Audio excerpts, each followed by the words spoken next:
سلام الله عليكم إخواني أخواتي ومرحبا بكم من جديد في قناتي وقناتكم قناة رجسي حياتهم عذاب والسبب المروك.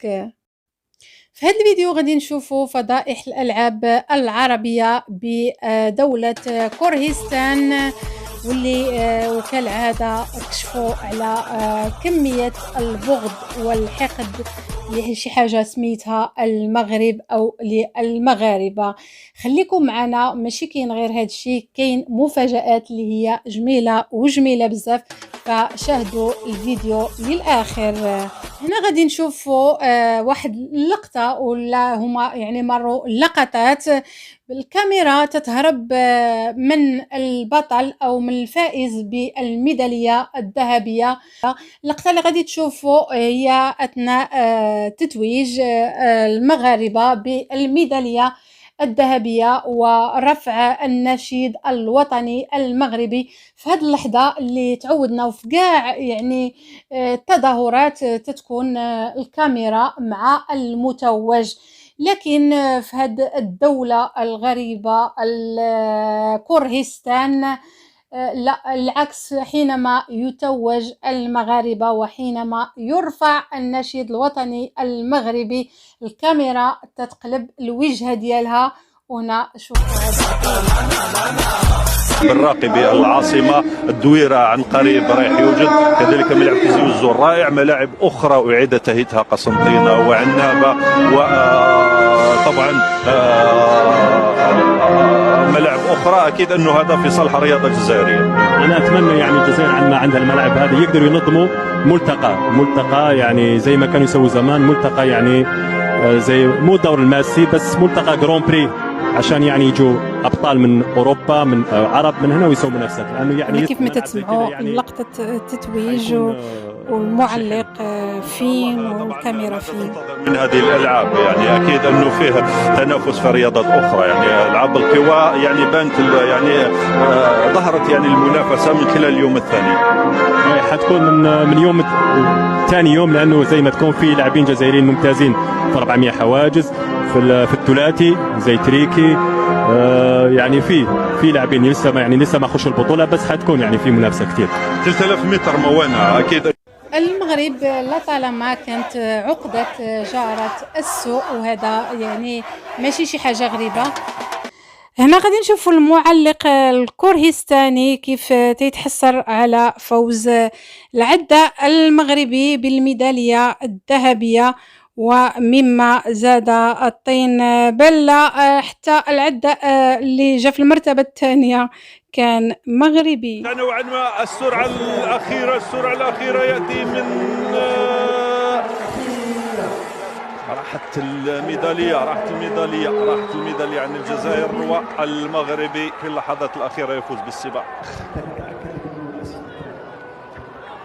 المغربي وما خفي كان أعظم، ورغم ذلك المغاربة اكتسحوا كل المسابقات. وغادي نشوفوا كمية الجوائز اللي خداو المغاربة والمغربيات، اللي من هنا تنوجهوا لهم التحية، دائما رافعين رؤوسنا.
البطولة هنا البطلة المغربية حفصة يتيم التي فازت بالميدالية الذهبية لوزن أقل من 78 كيلوغرام فيما يخص منافسة الجيدو.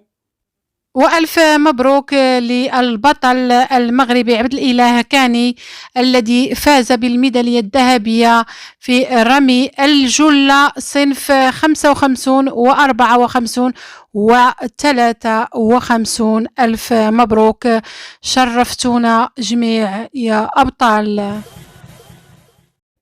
عبد اللطيف صديقي اللي شاهدنا في بداية الفيديو واللي فاز بالميدالية الذهبية لمسافة 1500 متر في ألعاب القوى دائما في نفس الدورة. هنيئا عبد اللطيف. ونبقى في نفس البلد والألعاب العربية. دورة 2023 فازت البطلة المغربية فاتحة الطرغاوي التي فازت بالميدالية الذهبية في منافسة الكرة الحديدية صنف التصويت بالدقة اليونيز.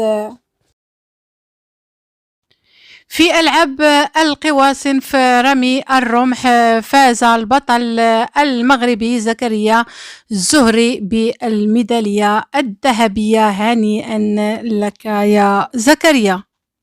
ومرة أخرى الميدالية الذهبية من نصيب البطل المغربي أشرف مطيع الذي فاز كما سبق وقلت بالميدالية الذهبية في منافسة الجيدو وزن أقل من 81 كيلوغرام. ونبقى دائما مع أصحاب الميدالية الذهبية الأبطال المغاربة في دائما دورة الألعاب العربية المقامة بالجزائر لسنة 2023. هذه البطلة سمية إيراوي التي فازت بالميدالية الذهبية لمنافسة الجيدو وزن أقل من 52 كيلوغرام. وهنيئا للفريق الوطني للكرة الحديدية الذي فاز بالميدالية الفضية فئة الرجال في منافسة الثلاثي. البطلة غزلان سيبا التي فازت بالميدالية الفضية في صنف القفز العالي. هنيئا للبطل حمزة الداير الذي فاز بالميدالية الفضية في ألعاب القوى صنف 400 متر. والمتوج بالمرتبة الثانية فؤاد مسعودي الذي فاز بالميدالية الفضية لفئة أو لمسافة 1500 متر. هنيئا فؤاد. ومبروك للبطل صلاح الدين بن يزيد الذي فاز بالميدالية النحاسية لمسافة 3000 متر. وهنا المنتخب الوطني النسبي لكرة السلة الذي فاز أمام المنتخب الجزائري في ثاني مباراة بالبطولة العربية دائما، وذلك بحصيلة 72 مقابل 59. البطلة سارة الهاشمي التي فازت بالميدالية النحاسية لمسافة 400 متر. هنيئا سارة. هنا البطل شاكر مشمور الذي فاز بالميدالية الفضية لمسافة 100 متر دائما في صنف ألعاب القوى.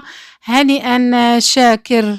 فعلا القائمة طويلة وطويلة جدا، واللي يسمحوا لنا اللي ما ذكرناهمش واللي ما حطيناش الأسماء ديالهم والصور. القائمة طويلة كما قلت. شكرا للجميع، في نظرنا كلهم فائزون وكلهم أبطال. والله يحفظ شبابنا، الشباب المغربي الطموح. الله يحفظ الأبطال ديالنا ويبارك فيهم ويبارك في كل خطوة من خطواتهم ويبارك في كل خطوة نافعة لهذا البلد الكبير والكريم. وفي بداية منافسة الألعاب الرياضية العربية كان الفريق المغربي هو الذي فاز بأول ميدالية ذهبية للوفد المغربي للبارا ألعاب القوى. ولتذكير فقط، فالمغرب يشارك ب93 رياضيا موزعين على الرياضات التالية: ألعاب القوى 28، الملاكمة 14، ركوب الدراجات 6، الجيمباز 5، رفع الأثقال 3، الجيدو 7، الكاراتيه 14، البارا ألعاب القوى 6، الكرة الحديدية 3.